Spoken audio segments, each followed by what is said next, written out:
Download करें जनमत Haryana app.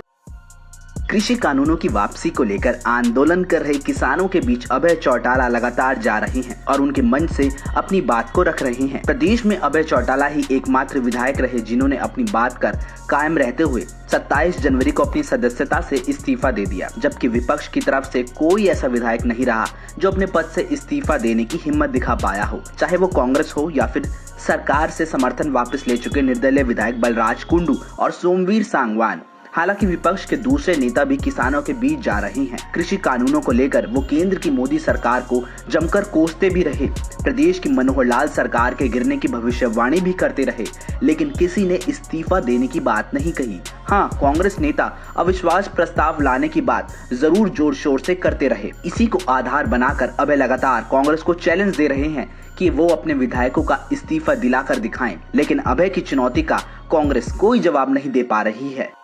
बहुत सारे लोगों ने किसानों के बीच में जाकर जेजेपी के लोगों ने, कांग्रेस के लोगों ने और कुछ निर्दलीय साथियों ने किसानों के बीच में जाकर के रोटियां सेकी, खाना खाया, आप जैसे साथियों के सामने इंटरव्यू करें और खुल करके ये कहा कि अगर जरूरत पड़ी तो हम किसान के साथ खड़े हो जाएंगे, अपने पदों से रिजाइन कर देंगे। आज सबसे बड़ी ज़रूरत है, अगर जेजेपी के जो लोग वहाँ जाकर के कहकर कहते हैं इस्तीफा देते हैं तो ये सरकार धराशायी होती है, सरकार गिरती है। अगर कांग्रेस के 31 एमएलए सामूहिक इस्तीफा देते हैं तो ये सरकार गिरती है, फिर ये सरकार नहीं रह सकती।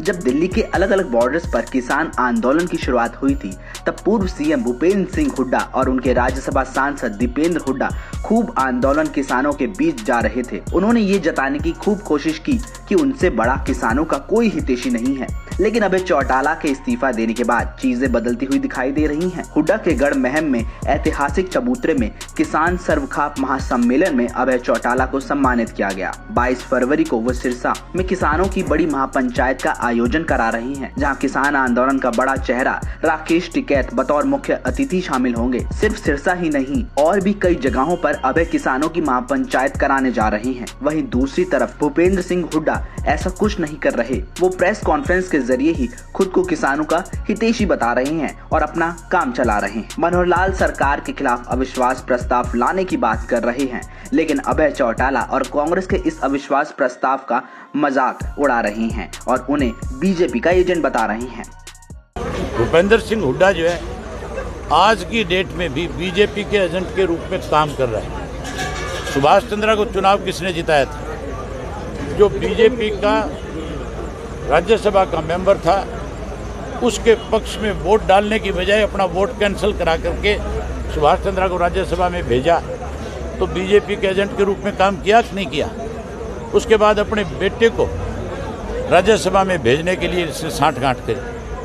अब जब किसान आंदोलन चल रहा था, हमारा जब सेशन आया था, मैं अकेला था विधानसभा में जो किसानों की बात को लगातार सरकार को किस तरह से कटघरे में खड़ा करूं, मैंने अकेले ने वहाँ 1 घंटे लड़ाई लड़ी।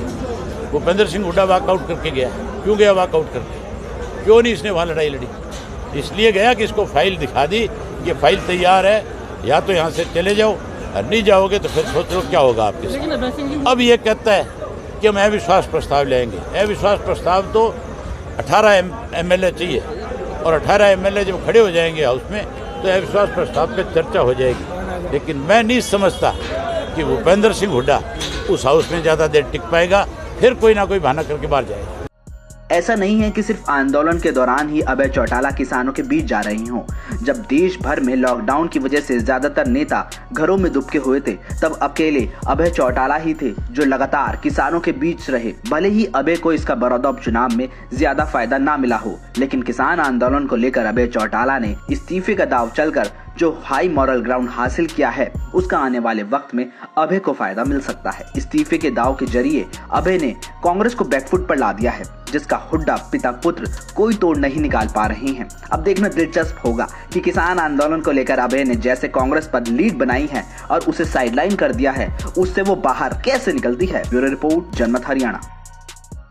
राजनीति के आगे, राजनीति के पीछे, हर हलचल को जानने के लिए हमारे YouTube चैनल जनमत हरियाणा को लाइक करें, सब्सक्राइब करें और अपडेट रहने के लिए बेल आइकन दबाना ना भूलें। देखते रहें जनमत हरियाणा, सच के अलावा कुछ भी नहीं।